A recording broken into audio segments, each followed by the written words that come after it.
Well, and one of the things you must engineer both very rural areas and not urban, but still at the same time relatively dense when you get into a town. What are the different challenges that you face as you map these things out? A big part of our thing is as the costs have gone up on a lot of this stuff, is just managing that cost. So you got to figure out what the owner wants to build their infrastructure, make the recommendations on what we've seen works well, what doesn't work well, and try to manage through that stuff.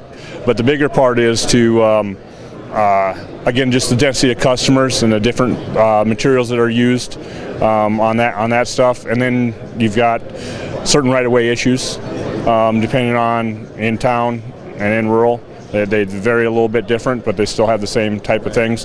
And it's just overall, it's probably for our side of it, it's town just takes more time to do, both on the engineering side in general than the rural does. Same way on construction. It just takes a little bit more time depending on how many staff you're throwing there and how many crews, and just making sure we can meet the owner's goals to get those things done. So, one nice thing about town, you got a lot of utility corridors to work in. Got to make sure you stay in those. Out in the rural, you got the county right away, but a lot of that's getting full. So sometimes that's kind of fun to figure out where you need to go there. Or you always got the private side, but then you work on your private easement piece of that, which again, those are fun because you may get all these, and all of a sudden I don't get that one. Okay, what do I do here?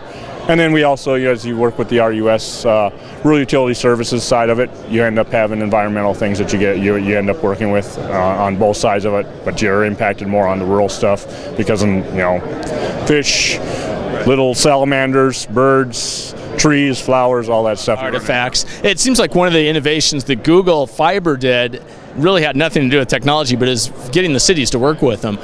Do you face that problem much, where getting permits and that sort of thing are a challenge? Yeah, especially if on the ILEC side, which we do a lot of stuff in, not as much. But once you start coming in on a CLEC side, it definitely gets to be an interesting challenge, because some of the municipalities, if they're not involved, may have issues of how you get in there, and there may be costs. And if they haven't really done that work before, they have to draw up an agreement to bring those in. So it depends on the size of the community. The larger ones, of course, they have cable TV and phone and those, so they've all ran into that probably already. But some of the smaller ones that haven't, okay, how do I got another player in here? How do I handle that? How do I permit that? He can use the utility space, but after that, what's he helping us out with as far as the city? Does he have like a per connection or something like that?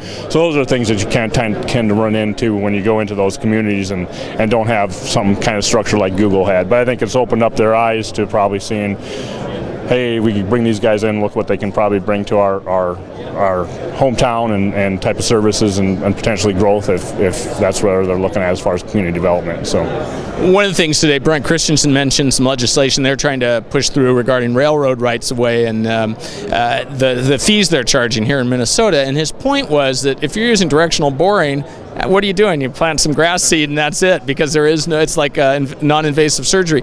What are you seeing in that? It kind of depends again by areas. I know Iowa has they've generated a state statute where this is, if you're in private or public, here's what you pay and here's what you do. South Dakota just initiated that law this last year. I think it was June when that got ratified and became into their state statutes. So there's states that are doing that.